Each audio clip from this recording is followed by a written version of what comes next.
Hello അസ്സലാമു അലൈക്കും. പൊന്നൂസ് ഡിസൈൻസിൻ്റെ ഇന്നത്തെ വീഡിയോയിലേക്ക് എല്ലാവർക്കും സ്വാഗതം. ഇന്നത്തെ വീഡിയോയിൽ നമ്മൾ ഉൾപ്പെടുത്തിയിട്ടുള്ളത് ഈ ഒരു അംബ്രല്ല സ്കേർട്ടിൻ്റെയും ക്രോപ്പ് ടോപ്പിൻ്റെയും കട്ടിങ്ങും സ്റ്റിച്ചിങ്ങും ആണ്. അപ്പോൾ വീഡിയോ സ്കിപ്പ് ചെയ്യാതെ തന്നെ കണ്ടു നോക്കുക. ആരെങ്കിലും നമ്മളെ ഇൻസ്റ്റഗ്രാം പേജ് ഫോളോ ആക്കാതെ കാണുന്നവരുണ്ടെങ്കിൽ ഇൻസ്റ്റഗ്രാം പേജും കൂടെ ഒന്ന് പോയിട്ട് ഫോളോ ആക്കുക കേട്ടോ. അപ്പം അതിൽ നമ്മൾ പുതിയ പുതിയ ഫോട്ടോസും വീഡിയോസൊക്കെ അപ്ലോഡ് ചെയ്തിട്ടുണ്ട്. അപ്പോൾ നമ്മൾ ചെയ്തിട്ടുള്ള എല്ലാ മോഡൽസും അവർ ഇൻസ്റ്റഗ്രാം പേജിൽ ഇട്ടിട്ടുണ്ട്. അപ്പോൾ കാണാത്തവരുണ്ടെങ്കിൽ അതൊന്ന് പോയിട്ട് കണ്ടു നോക്കുക കേട്ടോ. ഇന്നത്തെ വീഡിയോയിൽ നമ്മൾ ഈ ഒരു ഡ്രസ് കോഡിൻ്റെ ഇതിൽ വന്നിട്ടുള്ള അംബ്രല്ല സ്കേർട്ടും ക്രോപ്പ് ടോപ്പിൻ്റെയും കട്ടിങ്ങും സ്റ്റിച്ചിങ്ങാണ് ഉൾപ്പെടുത്തിയിട്ടുള്ളത്. ഇതിൽ നമ്മൾ പ്രിൻസസ് കട്ട് ബ്ലൗസും ചെയ്തിട്ടുണ്ടായിരുന്നു. അപ്പോൾ അതിൻ്റെ വീഡിയോ ഞാൻ അടുത്ത വീഡിയോയിൽ അപ്ലോഡ് ചെയ്യാം കേട്ടോ. ഈ ഒരു ക്രോപ്പ് ടോപ്പ് കട്ട് ചെയ്യുന്നത് മാർക്ക് ചെയ്ത മെഷർമെൻറ്റ് മാർക്ക് ചെയ്ത സമയത്ത് ഞാൻ അവിടെ എത്തിയിട്ടുണ്ടായിരുന്നില്ല കേട്ടോ. അപ്പോൾ നമ്മൾ അത് ഉൾപ്പെടുത്തിയിട്ടില്ല. അപ്പോൾ അതിന് വേണ്ടിയിട്ട് മെഷർമെൻറ്റ് ഞാനിതിൻ്റെ സൈഡിൽ കൊടുക്കുന്നുണ്ട്. 10 വയസ്സായ കുട്ടിക്ക് വേണ്ടിയിട്ടായിരുന്നു ഇത് ചെയ്തിട്ടുണ്ടായിരുന്നത്. ഇത് നമുക്ക് ഷോപ്പിലേക്ക് കൊണ്ടുവന്നിട്ടുണ്ടായിരുന്ന കസ്റ്റമർ തന്നെ നേരിട്ട് കൊണ്ടു തന്നിട്ടുള്ള മെറ്റീരിയൽ ആയിരുന്നു കേട്ടോ. അപ്പോൾ നമ്മൾ ലൈനിങ് ക്ലോത്തിലൊന്നല്ല കട്ട് ചെയ്തെടുക്കുന്നത്, മെയിൻ ഫാബ്രിക് തന്നെയാണ് കട്ട് ചെയ്തെടുത്തിട്ടുള്ളത്. അപ്പോൾ ആ ഒരു ഫ്രണ്ട് പീസ് വെച്ചിട്ട് മാക്സിമം ക്ലോത്തൊക്കെ അഡ്ജസ്റ്റ് ചെയ്തിട്ടാണ് ബാക്ക് പാർട്ട് കട്ട് ചെയ്തെടുക്കുന്നത്. അപ്പോൾ ബാക്ക് പാർട്ടിൽ നമ്മൾ ഹുക്കാണ് വെച്ചെടുക്കുന്നത്. അതിന് വേണ്ടിയിട്ടുള്ള 1/2 ഇഞ്ച് മാത്രം ഗ്യാപ്പ് ഇട്ടിട്ടാണ് ഈ ഒരു മെയിൻ പീസ് ഫ്രണ്ട് പീസ് നമ്മൾ ഈ ഒരു ബാക്ക് പീസിൻ്റെ മുകളിലായിട്ട് വെച്ചെടുക്കുന്നത്. അപ്പോൾ നമ്മളിതിന് പിൻ ചെയ്ത് അഡ്ജസ്റ്റ് ചെയ്തിട്ടാണ് ഇത് കട്ട് ചെയ്തെടുക്കുന്നത്, നീങ്ങിപ്പോവാതിരിക്കാനും.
എല്ലാ കുട്ടികളും ഒരേ വണ്ണത്തിലും നീളത്തിലും ആയിരിക്കില്ലല്ലോ. അപ്പോൾ അതാണ് കറക്റ്റ് നമ്മൾ കസ്റ്റമറിൻ്റെ അടുത്ത് നിന്ന് മെഷർമെൻറ്റ് വാങ്ങിക്കുക തന്നെ ചെയ്യണം കേട്ടോ. കാരണം 10 വയസ്സായ എല്ലാ കുട്ടികൾക്കും ഇതേ സെയിം അളവ് തന്നെ ആയിരിക്കണം എന്നില്ല. അപ്പോൾ ഈ ഒരു കുട്ടിയുടെ ലെങ്ത്ത് വന്നിട്ടുണ്ടായിരുന്നത് 33.5, അതുപോലെ തന്നെ വേസ്റ്റ് അളവ് 24 നമ്മൾ ഇലാസ്റ്റിക് അല്ല കൊടുക്കുന്നത്, അരഭാഗത്ത് ഹുക്കും അയ്യുമാണ് കൊടുക്കുന്നത്. അപ്പം അതിന് വേണ്ടിയിട്ടുള്ള സ്റ്റിച്ചിങ് പാർട്ട് മാത്രം എക്സ്ട്രാ ഇട്ടിട്ട് വേണം നമ്മൾ അരഭാഗം മാർക്ക് ചെയ്ത് കൊടുക്കാനായിട്ട്. പിന്നെ ആ ഒരു ഭാഗത്തുനിന്ന് നമ്മൾ ലെങ്ത്ത് റൗണ്ട് ചെയ്ത് മാർക്ക് ചെയ്ത് കൊടുക്കുക, ശേഷം കട്ട് ചെയ്തെടുക്കുക. ഒരുപാട് ആളുകൾ നമ്മുടെ വീഡിയോ കണ്ടിട്ട് ഡ്രസ്സൊക്കെ സ്റ്റിച്ച് ചെയ്തിട്ടുള്ളത് നമുക്ക് വീഡിയോസൊക്കെ അയച്ചു തരലുണ്ട്, അതുപോലെ ഫോട്ടോസ് അയച്ചു തരലുണ്ട്. ഒത്തിരി സന്തോഷം കേട്ടോ. അപ്പോൾ ഇതുവരെ സപ്പോർട്ട് ചെയ്ത പോലെ തന്നെ നമ്മളെ വീഡിയോസിന് ഇനിയും നിങ്ങളുടെ സപ്പോർട്ട് വേണമെങ്കിലേ നമുക്ക് വീഡിയോ ഇടുമ്പോൾ ഒരു ഇൻട്രസ്റ്റ് ഉണ്ടാവുള്ളൂ. അപ്പോൾ നിങ്ങൾ ഒരുപാട് പേര് നമ്മളോട് റിക്വസ്റ്റ് ചെയ്തിട്ടുണ്ട് ഒത്തിരി വീഡിയോസ് ചെയ്യാനും വേണ്ടിയിട്ട് പറഞ്ഞിട്ട്, ഓരോ ഡ്രസ്സിൻ്റെ ഇതുപോലെ വാട്സപ്പിലൊക്കെ വന്നിട്ട് അതിൻ്റെ വീഡിയോ ചെയ്യുമെന്ന് പറഞ്ഞിട്ട് നമുക്ക് മെസ്സേജ് അയക്കലുണ്ട്. അപ്പോൾ അവരുടെയൊക്കെ റിക്വസ്റ്റ് പ്രമാണിച്ച് നമ്മൾ എല്ലാ വീഡിയോസും ചെയ്യുന്നതാണ് കേട്ടോ. നമ്മൾ മെയിൻ പീസ് ചെയ്ത് അതേപോലെ തന്നെ അതേ രീതിക്ക് തന്നെയാണ് ക്രേപ്പ് ലൈനിങ്ങും കട്ട് ചെയ്തെടുക്കുന്നത്. അപ്പോൾ അത് ക്ലോത്തിനെ 2ആക്കി മടക്കിയ ശേഷം ക്രോസിൽ മടക്കിയിടുക. അതിന് മുകളിലായിട്ട് നമ്മൾ ഈ ഒരു കട്ട് ചെയ്തെടുത്തിട്ടുള്ള ആ ഒരു പീസ് നിവർത്തിട്ട് കൊടുത്തിട്ട് അതിൻ്റെ സെയിം അളവ് തന്നെയാണ് നമ്മൾ മെഷർമെൻറ്റ് മാർക്ക് ചെയ്ത് കൊടുക്കുന്നത്. പിന്നെ ലെങ്ത്ത് നമ്മൾ കറക്റ്റ് ആ ഒരു മെയിൻ ഫാബ്രിക്കിൻ്റെ അതേ അളവിൽ കട്ട് ചെയ്തെടുക്കണം എന്നില്ല. കാരണം ഉള്ളിലുള്ളതായതുകൊണ്ട് പുറത്തേക്ക് തൂങ്ങി വരാൻ ചാൻസ് ഉണ്ട്. അപ്പോൾ അതിന് വേണ്ടിയിട്ട് നമ്മൾ 1 ഇഞ്ചോ 1.5 ഇഞ്ചോ കയറ്റിയിട്ട് വേണം ലൈനിങ് മാർക്ക് ചെയ്ത് കൊടുക്കാനായിട്ട് കേട്ടോ. അപ്പോൾ അത് കട്ട് ചെയ്യുന്ന സമയത്ത് ശ്രദ്ധിച്ചാൽ മതി. പിന്നെ നമ്മൾ ലൈനിങ് ആണെങ്കിലും മെയിൻ പീസ് ആണെങ്കിലും അടിഭാഗം മടക്കി തയ്ക്കാനുള്ള എക്സ്ട്രാ പീസസ് ഇടണം കേട്ടോ മാർക്ക് ചെയ്ത് കൊടുക്കുന്ന സമയത്ത്.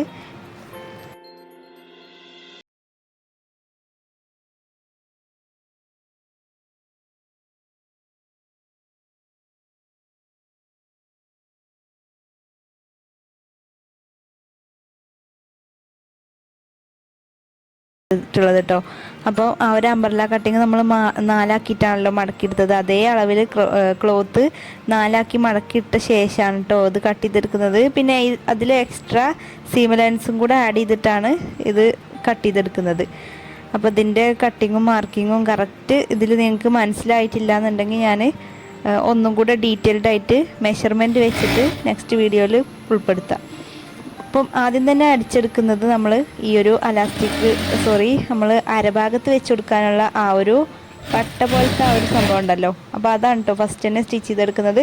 അപ്പോൾ അത് മെയിൻ ക്ലോത്തിലാണ് ആദ്യം നമ്മൾ സ്റ്റിച്ച് ചെയ്തെടുക്കുന്നത്. ഈ ഒരു മെയിൻ ക്ലോത്ത് ചെയ്തെടുക്കുമ്പോൾ പുറം ഭാഗത്തേക്ക് മാത്രമാണ് നമ്മൾ ഈ ഒരു ടോപ്പ് പാർട്ടിൻ്റെ മെറ്റീരിയൽ വെച്ച് കൊടുക്കുന്നത് കേട്ടോ. ഇത് കസ്റ്റമർ നമുക്കിതുപോലെ വേണമെന്ന് പറഞ്ഞതുകൊണ്ടാണ് നമ്മളിങ്ങനെ ചെയ്ത് കൊടുക്കുന്നത്.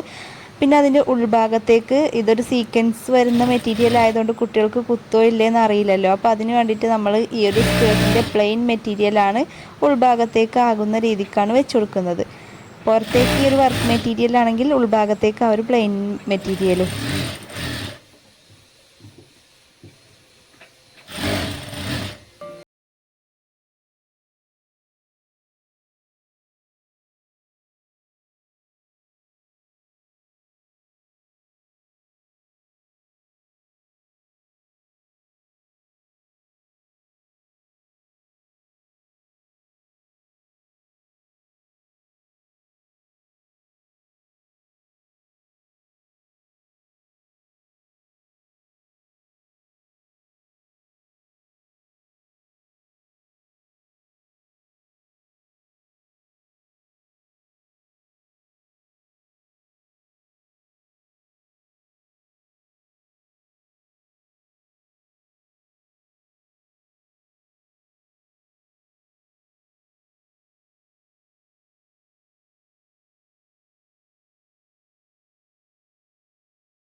ഇതിൻ്റെ സൈഡ് ഭാഗം 2 ഭാഗവും നമ്മൾ ആ ഒരു ക്രേപ്പ് ലൈനിങ്ങും അതുപോലെ ആ മെയിൻ ഫാബ്രിക്കും കൂടെ ഒരു 5-6 ഇഞ്ച് ഇറക്കിയിട്ട് ഒന്ന് അടിച്ചെടുക്കുക കേട്ടോ. എന്നിട്ട് നമുക്കതൊന്ന് മടക്കി തയ്ക്കാൻ വേണ്ടിയിട്ടാണ് നമ്മൾ ഇതിൽ വെച്ചെടുക്കുന്നത്. ഹുക്കും ഐ ആണല്ലോ, അപ്പം ആ ഒരു ഭാഗത്തിന് വേണ്ടിയിട്ടാണ് ഇതുപോലെ ചെയ്തെടുക്കുന്നത്. ചെസ്റ്റ് ഭാഗത്ത് ഇലാസ്റ്റിക് കൊടുക്കുകയാണെന്നുണ്ടെങ്കിൽ നമുക്ക് ഇതുപോലെ ചെയ്യേണ്ട ആവശ്യം വരുന്നില്ല. നമ്മൾ ഇലാസ്റ്റിക് കൊടുക്കാത്തതുകൊണ്ടാണ് ഇതുപോലെ സ്റ്റിച്ചാക്കി എടുക്കുന്നത് കേട്ടോ. സൈഡ് ഭാഗം നമ്മൾ ഒന്ന് സ്റ്റിച്ചാക്കി എടുത്തല്ലോ, അതിന് ശേഷം നമ്മൾ ചെയ്തത് ഈ ഒരു അരഭാഗത്ത് വെച്ച് കൊടുക്കാനുള്ള ആ ഒരു പീസും അതിന് മുകളിലായിട്ട് ഈ ഒരു മെയിൻ സ്കേർട്ടിൻ്റെ ആ ഒരു പീസും വെച്ചിട്ടാണ് നമ്മൾ സ്റ്റിച്ച് ചെയ്തെടുക്കുന്നത്. അപ്പോൾ ഈ ഒരു ഭാഗത്ത് കണ്ടോ നിങ്ങൾ, ഈ ഒരു അറ്റം ഭാഗത്ത് നമ്മൾ തയ്യൽ തുമ്പായിട്ട് കുറച്ച് ഒരു ഇഞ്ച് വിട്ടിട്ടാണ് സ്റ്റിച്ച് ചെയ്തെടുത്തത്. അപ്പോൾ അതുപോലെ തന്നെ നമ്മൾ ആ ഒരു ഭാഗത്തും അപ്പുറം ഭാഗത്തും അതുപോലെ ആ ഒരു ഇഞ്ച് ഗ്യാപ്പ് ഇടണം കേട്ടോ. സ്റ്റിച്ചിങ് തുമ്പായിട്ട് 1 ഇഞ്ച് ഇല്ലാന്നുണ്ടെങ്കിൽ 1/2 ഇഞ്ചായാലും കുഴപ്പമൊന്നുമില്ല. അപ്പോൾ നിങ്ങൾക്ക് തയ്യൽ തുമ്പ് എത്ര വേണമെന്ന് വെച്ചാൽ അതിനനുസരിച്ചിട്ട് ഇട്ടാൽ മതി. അപ്പോൾ അത് ഉൾഭാഗത്തേക്ക് മടക്കി കൊടുത്തിട്ട് അങ്ങനെ സ്റ്റിച്ച് ചെയ്യാനും വേണ്ടിയിട്ടുള്ളതാണ്.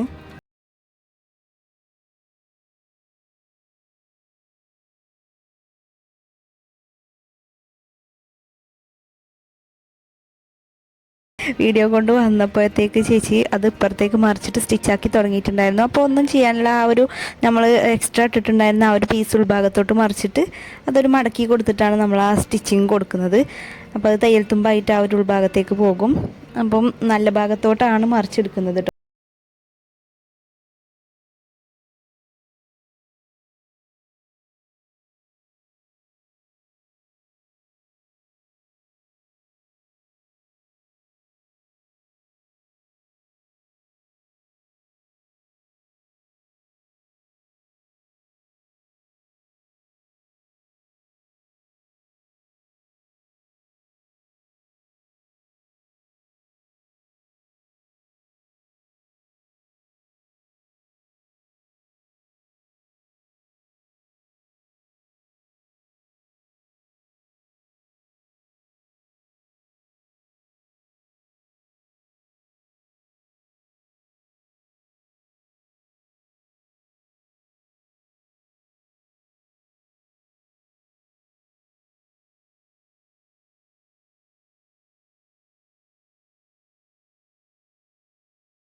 ഒരു സൈഡ് ഭാഗം യോജിപ്പിച്ചെടുക്കുക എന്നുള്ളതാണ്. അപ്പോൾ സൈഡ് ഭാഗം യോജിപ്പിച്ചെടുക്കുമ്പോൾ സെപ്പറേറ്റ് ആക്കിയിട്ട് തന്നെ യോജിപ്പിച്ചെടുക്കാനായിട്ട് ശ്രദ്ധിക്കുക.